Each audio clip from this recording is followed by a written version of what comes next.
जय हिंद दोस्तों, मैं राजकुमार आप सभी का स्वागत करता हूं ज्ञानपीठ जीके पॉइंट के इस यूट्यूब चैनल पर। दोस्तों, एसएससी जीडी एग्ज़ाम 2023 में जो 23 जनवरी को थर्ड शिफ्ट का एग्ज़ाम हुआ था, उसके जीके का एनालिसिस लेके आया हूं। कौन कौन से प्रश्न आपके एग्ज़ाम में पूछे गए हैं, तो चलिए डिस्कस करते हैं उन प्रश्नों को और एक्स्ट्रा फैक्ट के सही बात करेंगे और कौन से प्रश्न संभावित रूप से पूछे जा सकते हैं। दोस्तों, आपसे एक बात बता दूँ कि जो भी प्रश्न आए हैं वो मेरे मॉक टेस्ट से ही बहुत सारे प्रश्न आपको मिले होंगे, तो कंटिन्यू इसी सीरीज़ को रखूँगा जब तक एसएससी जीडी का एग्ज़ाम होता है। तो देखते हैं कौन कौन से प्रश्न पूछे गए। दोस्तों, पहला प्रश्न आपसे पूछा गया कि 23 नवंबर 2022 को केंद्रीय मंत्री अश्विनी वैष्णव ने उद्यमशीलता प्रकोष्ठ एवं नवोन्मेष केंद्र COI का उद्घाटन किया था। यह केंद्र किस संस्थान के परिसर में स्थापित किया गया है? दोस्तों, ये जो नवाचार या उद्यमशीलता केंद्र है, ये बनाया गया था सी डॉट परिसर नई दिल्ली में। तो सी डॉट परिसर नई दिल्ली में इसका सही जवाब था नई दिल्ली। ठीक है दोस्तों, ये आप याद रखिएगा। मंत्री कौन थे हमारे? अश्विनी वैष्णव। दोस्तों, हम बात करें अश्विनी वैष्णव की, तो अश्विनी वैष्णव भारत के रेल मंत्री हैं। अश्विनी वैष्णव भारत के रेल मंत्री हैं, ये आप याद रखिएगा। और दोस्तों, अश्विनी वैष्णव को अभी जो प्रधानमंत्री गति शक्ति विश्वविद्यालय है, इसका अध्यक्ष भी बनाया गया है, इसका कुलपति बनाया गया है। प्रधानमंत्री गति शक्ति विश्वविद्यालय का कुलपति कौन बने हैं? तो वो बने अश्विनी वैष्णव। याद रखिएगा, ये आपसे पूछा जा सकता है, अश्विनी वैष्णव। ठीक है दोस्तों, ये जो जो परिसर बना है, ये कहाँ पे बना है? तो ये बना है नई दिल्ली में। ये परिसर नई दिल्ली में बनाया गया है। दोस्तों, नई दिल्ली के बारे में ना आपको 2-3 चीज़ें याद रखनी है। एक तो आपसे पूछा जा सकता है कि सार्क देशों का विश्वविद्यालय कहाँ पर है? दोस्तों, सार्क विश्वविद्यालय जो है वो नई दिल्ली में है। सार्क देशों का विश्वविद्यालय नई दिल्ली में है और इसकी स्थापना हुई थी 2010 में। ये भी आप याद रखना, कभी क्वेश्चन आ जाए। दूसरा आपको याद रखना है दोस्तों कि जो राष्ट्रीय भौतिक प्रयोगशाला है वो कहाँ पर है? दोस्तों, राष्ट्रीय भौतिक प्रयोगशाला आपका नई दिल्ली में है। ये भी पूछ सकता है कि राष्ट्रीय भौतिक प्रयोगशाला कहाँ पर है? तो नई दिल्ली में है, ये भी आप याद रखिएगा।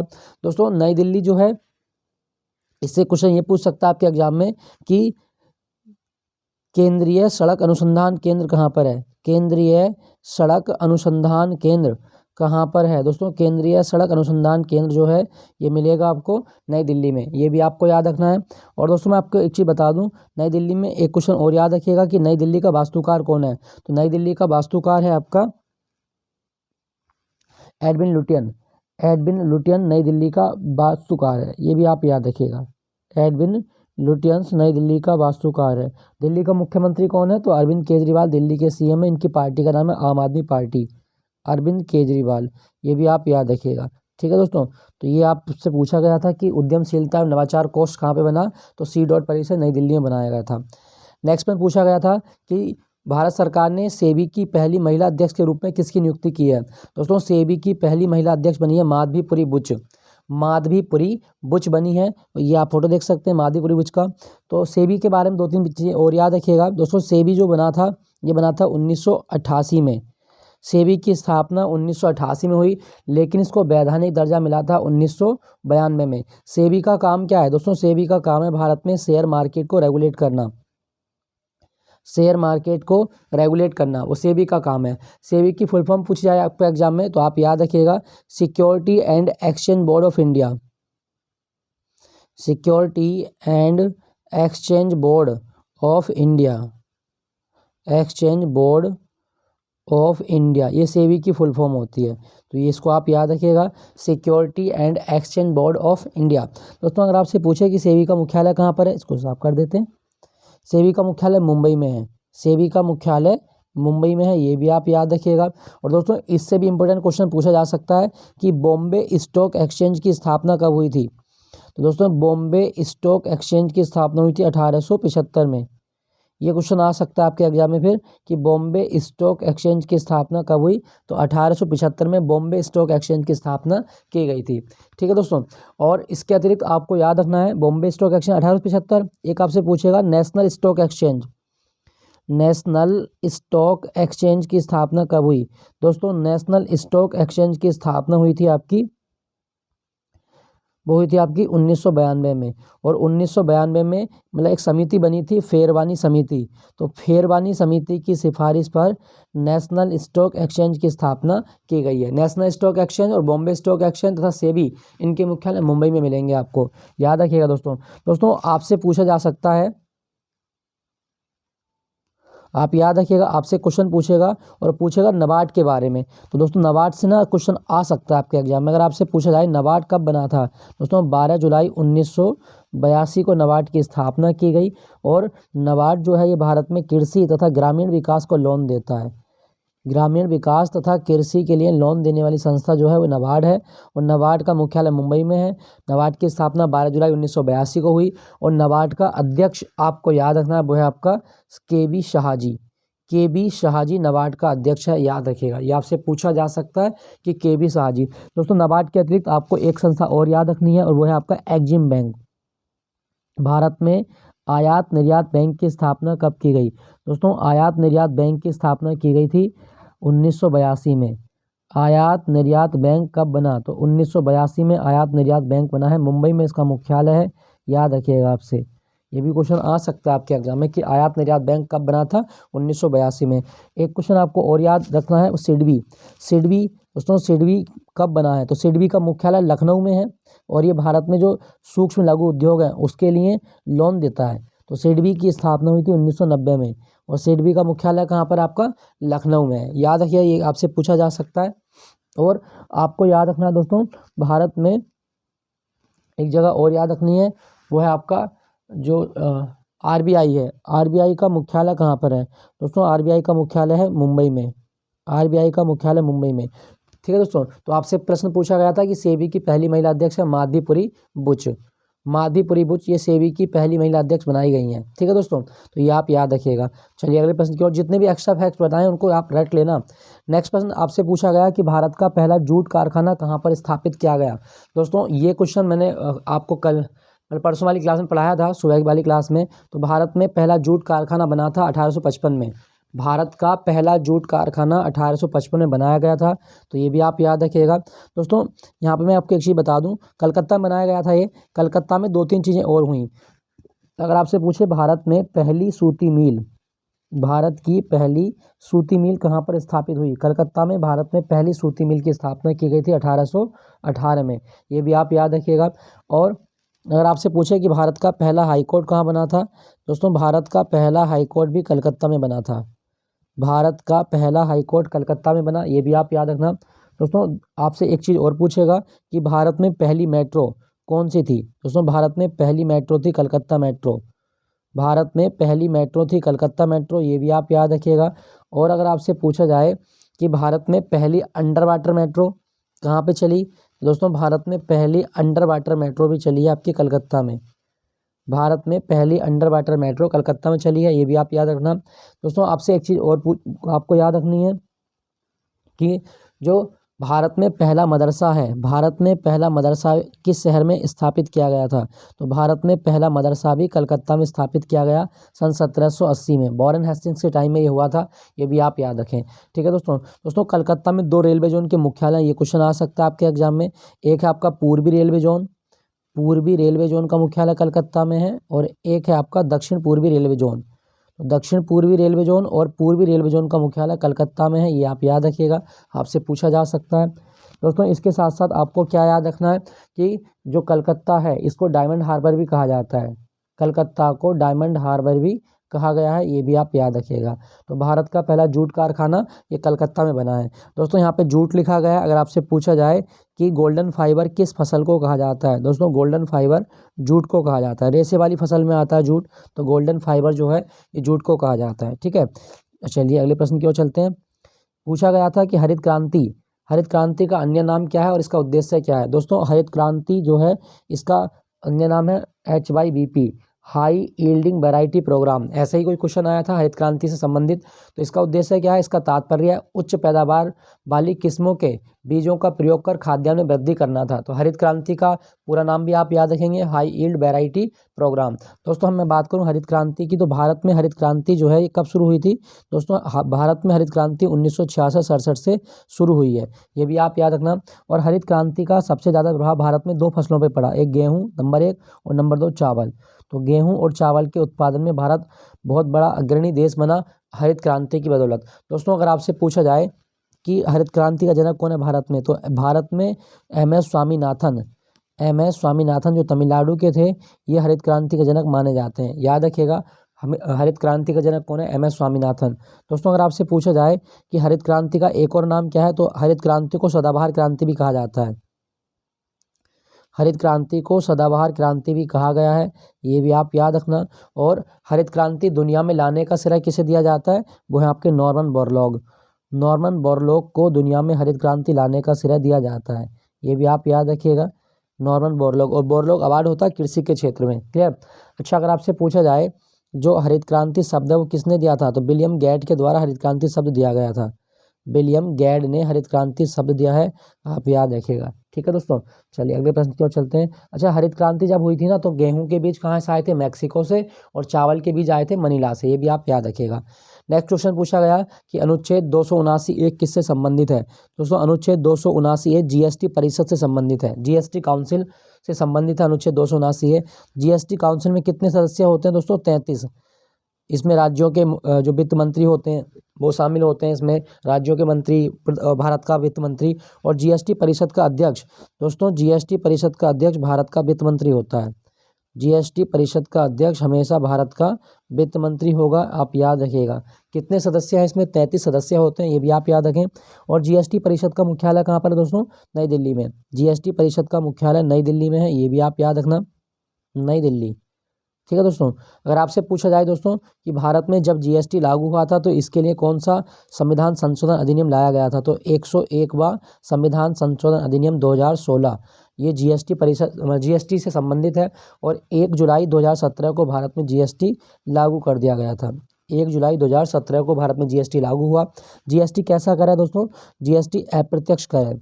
GST कैसा कर है? तो GST एक अप्रत्यक्ष कर है, ये भी आप याद रखिएगा, ठीक है दोस्तों।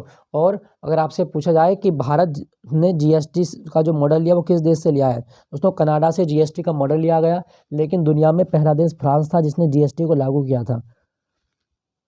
वर्ष 1954 में फ्रांस दुनिया का पहला देश था जिसने GST को लागू किया था, ये भी आप याद रखें।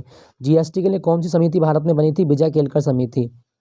विजय केलकर समिति GST से संबंधित है, आप याद रखिएगा, क्लियर। तो ये आपसे पूछा गया था। नेक्स्ट प्रश्न आपसे पूछा गया, वीर लखन नायक किस क्षेत्र से संबंधित हैं? दोस्तों वीर लखन नायक ये उड़ीसा के थे और ये आदिवासी अधिकार कार्यकर्ता थे, आदिवासी अधिकार कार्यकर्ता, ये आप याद रखिएगा, ठीक है दोस्तों। बात अधिकारों की हो रही है, तो आपसे अगर पूछा जाए कि संयुक्त राष्ट्र संघ ने सार्वभौमिक मानव अधिकारों की घोषणा कब की थी, तो संयुक्त राष्ट्र संघ ने मानव अधिकारों की घोषणा कब की, यह हमें बताना है।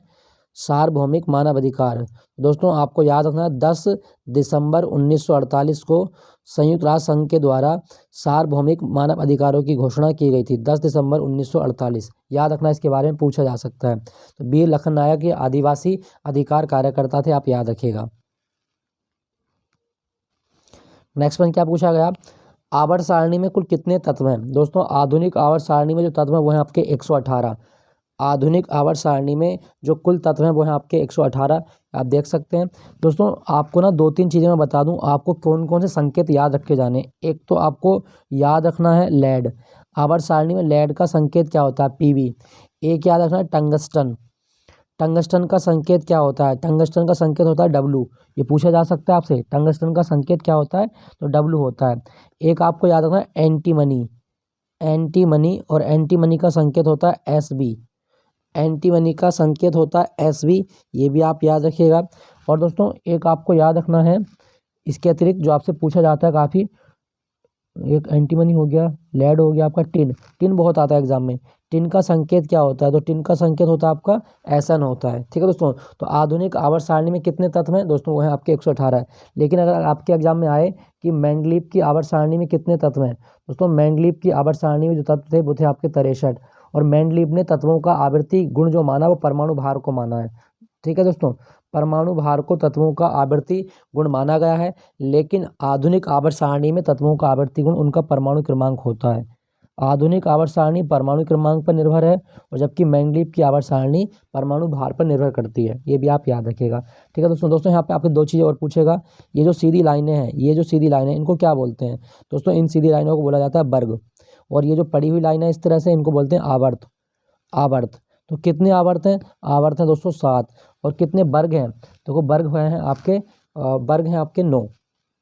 वर्ग हैं आपके 9 और आवर्त हैं आपके 7। याद रखिएगा इसके बारे में। क्लियर? चलिए अगले प्रश्न की ओर। जनसंख्या के मामले में भारत का विश्व में कौन सा स्थान है? तो दोस्तों इस क्वेश्चन में मैं आपको बता दूं ऑप्शन किस तरह से उसमें पूछा गया होगा। अपडेट पूछा गया था 2022 के अनुसार या 2019 के अनुसार। अगर मतलब क्वेश्चन इस तरह से है कि 2019 में या 20 में तो जवाब होगा दूसरा है। लेकिन अभी जो 2023 का डेटा आया था संयुक्त राष्ट्र संघ का, उसके अनुसार भारत को प्रथम देश बताया गया है कि 2023 में दुनिया में सबसे ज़्यादा आबादी वाला देश भारत है। देखो यहाँ पे इंडिया है और ये 142 1428.6 अरब इसकी आबादी। हम चाइना को पीछे छोड़ चुके हैं। चाइना की आबादी हो चुकी है 142 मतलब 1425.7 अरब और इसकी है 1428.6 अरब। तो ये बिल्कुल लेटेस्ट डाटा है 2023 का, जो जनसंख्या दिवस हुआ था उसके अनुसार भारत दुनिया का नंबर 1 देश है। ये भी आप याद रखिएगा। देखो भारत है, उसके बाद चीन है, उसके बाद अमेरिका, फिर इंडोनेशिया, फिर पाकिस्तान। तो अब ये डिपेंड करेगा कि आपके ऑप्शन में किस हिसाब से पूछा गया था। ठीक है दोस्तों अगर आपसे पूछा जाए कि भारत का एरिया कितना है, तो भारत का एरिया 32,87,263 वर्ग किलोमीटर है। 32,87,263 वर्ग किलोमीटर। और ये संपूर्ण विश्व का 2.4% भाग कवर करता है। भारत में जो कुल भूभाग है वो कितना है? 2.4%। और इस 2.4% भाग पर दुनिया की 17.5% आबादी निवास करती है। तो ये क्वेश्चन आ सकता है कि भारत में कितनी आबादी रहती है दुनिया की? तो 17.5% आबादी रहती है। ये भी आप याद रखिएगा। क्लियर? नेक्स्ट पॉइंट की ओर चलते हैं। अनुच्छेद 19 आपसे पूछा गया था कि किस अनुच्छेद में स्वतंत्रता और अभिव्यक्ति की आज़ादी का प्रावधान है? दोस्तों अनुच्छेद 19 में इस बात का प्रावधान किया गया है। अनुच्छेद 19 में 6 प्रकार की स्वतंत्रताएं हैं। 6 प्रकार की स्वतंत्रताओं का उल्लेख है अनुच्छेद 19 में। ये भी आप याद रखिएगा, पूछा जाए आपके एग्जाम में। और दोस्तों मैं आपको एक चीज़ बता दूं, जो अनुच्छेद 19, अनुच्छेद 14 और अनुच्छेद 21, अनुच्छेद 19, अनुच्छेद 14 और अनुच्छेद 21 को स्वर्णिम त्रिभुज कहा जाता है। ये आप याद रखना, अनुच्छेद 14, अनुच्छेद 19 और अनुच्छेद 21 को स्वर्णिम त्रिभुज कहा गया है। ये पूछा जा सकता है आपके एग्जाम में। क्लियर हुआ दोस्तों? तो ये भी आप याद रखिएगा। नेक्स्ट आपका शोभना नारायण का संबंध किस शास्त्र नृत्य से है? दोस्तों शोभना नारायण का संबंध है कथक से। आपसे इससे पहले शिफ्ट में पूछा गया था बिरजू महाराज से संबंध किससे है? तो बिरजू महाराज भी कथक करते हैं। ये भी आप याद रखिएगा, बिरजू महाराज का संबंध कथक से है। दोस्तों कथक की रानी किसे कहा गया? कथक की रानी कहा जाता है सितारा देवी को। ये भी आप याद रखिएगा, कथक की रानी किसे कहा गया? सितारा देवी। इसके अतिरिक्त इसको साफ कर देता हूँ, और कौन कौन कथक कलाकार हैं? एक मनीषा गुलियानी आपको याद रखनी है। मनीषा गुलियानी का संबंध कथक से है। ये भी आप याद रखें। इसके साथ साथ जो पुरुदधीच हैं, पुरुदधीच का संबंध भी कथक से है। ये भी आप याद रखिएगा।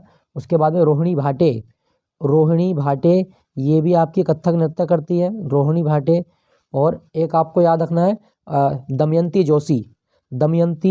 तो पहले मनीषा गुलियानी, पुरुदधीज और रोहिणी भाटे, साथ साथ दमयंती जोशी भी कथक करती है, दमयंती जोशी। ये भी आप याद रखिएगा। और कथक किस राज्य से उत्पन्न हुआ? यूपी से। नेक्स्ट प्रश्न आपसे पूछा गया तमिल ग्रंथ शिलप्पाधिकारम की रचना कब की गई? दोस्तों तमिल ग्रंथ है शिलप्पाधिकारम, और इसकी रचना की इलांगो आदिगल ने 2वीं से 3वीं शताब्दी ईसा पूर्व में इसकी रचना की गई है। आप याद रखिएगा। ऑप्शन में जो रहा होगा वो इसी के आसपास कोई ऑप्शन रहा होगा, तो आप इसको याद रखिएगा। दोस्तों आपसे पूछा जा सकता है आमुक्त माल्यद की रचना किस भाषा में की गई है? दोस्तों आमुक्त माल्यद कृष्णदेव राय ने लिखी थी तेलुगु भाषा में कृष्णदेव राय ने आमुक्त माल्यद लिखी है। ये भी आप याद रखें। इसके साथ साथ आपको याद रखना अष्टाध्यायी। दोस्तों अष्टाध्यायी जो है ये पाणिनि के द्वारा लिखी गई है, पाणिनि, और ये संस्कृत भाषा में लिखी गई है अष्टाध्यायी। मुद्रा राक्षस आप रट के जाना, मुद्रा राक्षस किसने लिखी है दोस्तों? विशाख दत्त ने मुद्रा राक्षस लिखी है। मुद्रा राक्षस विशाख दत्त के द्वारा लिखी गई है, ये भी आप याद रखिएगा। और आपको क्या याद रखना है दोस्तों? आपको याद रखना है एक आपसे पूछेगा महाभाष्य। महाभाष्य किसने लिखा है? तो दोस्तों महाभाष्य लिखा गया पतंजलि के द्वारा। महाभाष्य किसने लिखा? पतंजलि ने महाभाष्य लिखा, ये भी आप याद रखिएगा। ये प्रश्न भी आपसे पूछा गया था। और दोस्तों तमिल 2004 में भारत की शास्त्रीय भाषा बनी थी। 2004 में भारत की शास्त्रीय भाषा। भारत में 2005 में संस्कृत शास्त्रीय भाषा बनी थी, ये भी आप याद रखिएगा, पूछा जा सकता है। नेक्स्ट प्रश्न आपसे पूछा गया, कबड्डी के मैच में कितने खिलाड़ी मैदान में खेलते हैं? दोस्तों कबड्डी के मैच में टोटल खिलाड़ी होते हैं 12। 12 में से 7 आते हैं मैदान में, तो ये आप याद रखिएगा दोस्तों, ठीक है। कबड्डी के मैच की अवधि कितनी होती है? 40 मिनट। और कबड्डी में रेडर को कितना समय दिया जाता है? 30 सेकंड। रेडर को जो समय मिलता है, रेडर को समय मिलता है 30 सेकंड का, याद रखिएगा दोस्तों। और अगर आपसे पूछा जाए कि रेडर और डिफेंडर किस खेल में प्रयुक्त होते हैं, तो रेडर और डिफेंडर कबड्डी में प्रयुक्त होते हैं, ये भी आप याद रखिएगा। क्लियर। नेक्स्ट प्रश्न आपसे पूछा गया, चूफाट। चूफाट किस राज्य का नृत्य है? दोस्तों चूफाट सिक्किम का नृत्य है। सिक्किम में लेप्चा जनजाति चूफाट नृत्य करती है, लेप्चा करती है चूफाट नृत्य, और ये फांग लाहपसोल उत्सव पर होता है। फांग लाहपसोल जो त्यौहार है सिक्किम में, उसके अवसर पर मनाया जाता है, तो ये भी आप याद रखिएगा। दोस्तों सिक्किम का ना एक डांस और आप याद रखिएगा, और वो डांस है आपका मरूनी। मरूनी डांस कहाँ का है? तो मरूनी डांस सिक्किम का है। और इसके साथ साथ आपको याकछम पूछा जा सकता है। याकछम कहाँ का डांस है? सिक्किम का। एक आपसे पूछेगा कागियेद। कागियेद नृत्य कहाँ का है? दोस्तों कागियेद नृत्य सिक्किम का है, ये भी आप याद रखिएगा। तो मरूनी, याकछम और कागियेद सिक्किम के डांस हैं। और आपको याद रखना है सिक्किम का एक त्यौहार सागा दावा। सागा दावा दोस्तों, सागा दावा एक बौद्ध धर्म का त्यौहार है, सिक्किम में मनाया जाता है। बुद्ध को ज्ञान प्राप्ति के उपलक्ष्य में मनाया जाता है, सागा दावा, याद रखिएगा दोस्तों। और सिक्किम में एक त्यौहार और आपसे पूछेगा लोसांग। सिक्किम का नया साल क्या है? लोसांग है, ठीक है दोस्तों। लोसांग 2011 में सबसे कम जो आबादी है वो सिक्किम की है, 6,10,000 इसकी आबादी है, आप याद रखिएगा, 6,10,000। नेक्स्ट प्रश्न की ओर चलते हैं, राष्ट्रीय आय का सूत्र क्या होता है? दोस्तों राष्ट्रीय आय का सूत्र आपसे पूछा गया था। तो राष्ट्रीय आय का मतलब है NNP eight factor cost, net national product at factor cost. Factor cost में लागत आती है और नेट नेशनल प्रोडक्ट हमारा राष्ट्रीय आय होती है। दोस्तों राष्ट्रीय आय जो होती है वो जीएनपी में से मूल्य ह्रास को हटा दिया जाए तो हमें मिलेगी राष्ट्रीय आय। जीएनपी में से मूल्य ह्रास को हटाने के बाद में राष्ट्रीय आय मिलती है, ये भी आप याद रखिएगा। यहाँ पे आप पढ़ सकते हैं राष्ट्रीय आय में क्या क्या चीज़ें होती हैं। दोस्तों राष्ट्रीय आय का संबंध सार्वजनिक और निजी क्षेत्र के आय प्रजनन से होता है, बिल्कुल सही है, इसमें दोनों क्षेत्र होते हैं। इसमें हस्तांतरण आय शामिल नहीं होती, राष्ट्रीय ऋणों पर ब्याज शामिल नहीं होता, तथा निगम कर तथा निगम बचत इसमें शामिल होती हैं। तो ये आप याद रखिएगा, जो भी ऑप्शन रहा होगा आपका राष्ट्रीय आय के बारे में। और भारत में सबसे पहली बार राष्ट्रीय आय के बारे में किसने बताया था? दादा भाई नेहरू। दादा भाई नेहरू ने सबसे पहली बार राष्ट्रीय आय के बारे में बताया था, ये भी आप याद रखना। और दादा भाई नेहरू ने 1867 में धन के अपवहन का सिद्धांत भी दिया था। धन के अपवहन का सिद्धांत किसने दिया? तो दादा भाई नेहरू ने धन के अपवहन का सिद्धांत भी दिया था, ये भी आप याद रखिएगा, ठीक है दोस्तों। तो ये आपसे पूछा गया। और भारत में राष्ट्रीय आय के आंकड़े कौन जारी करता है? राष्ट्रीय सांख्यिकी कार्यालय। राष्ट्रीय सांख्यिकी कार्यालय ये राष्ट्रीय आय के आंकड़े जारी करता है। एक्चुअली यहाँ पे ना शब्द राष्ट्रीय नहीं होता, यहाँ पे केंद्रीय होता है, तो केंद्रीय सांख्यिकी संग्रहालय सीएसओ बोलते हैं इसे हम, ठीक है दोस्तों। और आपको याद रखना है भारत में 29 जून को सांख्यिकी दिवस मनाया जाता है। 29 जून को सांख्यिकी दिवस मनाया जाता है, ये भी आप याद रखिएगा, पूछा जा सकता है आपसे। 29 जून को सांख्यिकी दिवस मनाया जाता है, याद रखें। नेक्स्ट प्रश्न, 1 ग्राम प्रोटीन से कितनी ऊर्जा प्राप्त होती है? दोस्तों 1 ग्राम प्रोटीन से 4 किलो कैलोरी ऊर्जा प्राप्त होती है, आप याद रखिएगा। अगर आपसे पूछे 1 ग्राम कार्बोहाइड्रेट से, दोस्तों 1 ग्राम कार्बोहाइड्रेट से भी 4 किलो कैलोरी ऊर्जा प्राप्त होती है, ये भी क्वेश्चन आ सकता है। एक पूछेगा 1 ग्राम फैट से, तो 1 ग्राम फैट से 9 किलो कैलोरी ऊर्जा प्राप्त होती है, ये भी आप याद रखिएगा। 9 किलो कैलोरी ऊर्जा प्राप्त होती है 1 ग्राम फैट से। दोस्तों क्या आपको पता है कि पानी पीने से कितनी ऊर्जा मिलती है? तो आप याद रखना, पानी पीने से कोई ऊर्जा नहीं मिलती, 0 कैलोरी मिलती है। ये क्वेश्चन आपसे पूछा गया था कि कितनी ऊर्जा मिलती है प्रोटीन से। नेक्स्ट प्रश्न आपसे पूछा गया था, बस दोस्तों यही प्रश्न पूछे गए जो बच्चों से मिले। हाँ एक क्वेश्चन ये आया था, मैं बता दूं आपको, जैसे आपसे पूछा गया था कि हिंद महासागर का विस्तार, ये क्वेश्चन भी पूछा गया था, हिंद महासागर का विस्तार। तो दोस्तों हिंद महासागर की मैं बात करूं तो ये भारत है, तो भारत जो है हिंद महासागर को 2 भागों में बांटता है।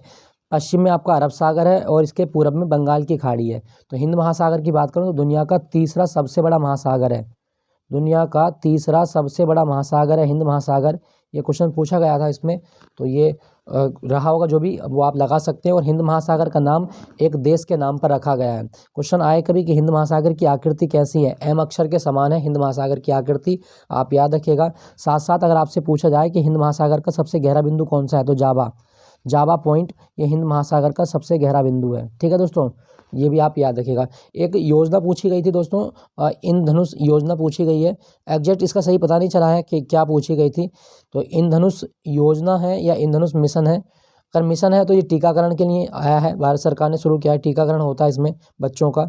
तो बाकी ये जो भी प्रश्न थे वो मैंने आपको बता दिए हैं, तो ये आप याद रखिएगा जो प्रश्न पूछे गए। बाकी एक प्रश्न ये आया था कि 83वां राष्ट्रीय टेबल टेनिस प्रतियोगिता कहाँ पर हुई थी, किस राज्य में हुई थी। दोस्तों टेबल टेनिस प्रतियोगिता जो 83वीं हुई थी, ये हुई थी मेघालय में। 83वां राष्ट्रीय टेबल टेनिस चैंपियनशिप ये मेघालय में आयोजित की गई थी। ये भी आपसे पूछा गया, तो ये भी आप याद रखिएगा। दोस्तों अगर आपसे पूछा जाए कि टेबल टेनिस जो होती है इसमें टेबल की आकार कितना होता है, दोस्तों टेबल का आकार होता है 2.74 गुणा 5.53 मीटर आयताकार होता है, ये भी आप याद रखिएगा। और गेंद का भार कितना होता है टेबल टेनिस में, 2.7 ग्राम। गेंद का भार 2.7 ग्राम होता है, ये भी आप याद रखिएगा। अच्छा, टेबल टेनिस में जीतने वाले को कितने अंक हासिल करने होते हैं, 11 अंक।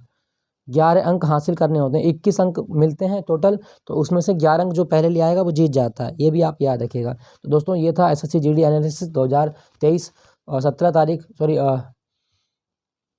23 तारीख की थर्ड शिफ्ट। मिलूंगा अभी चौथी शिफ्ट के साथ में। Thank you for watching Gyanpeeth ji के।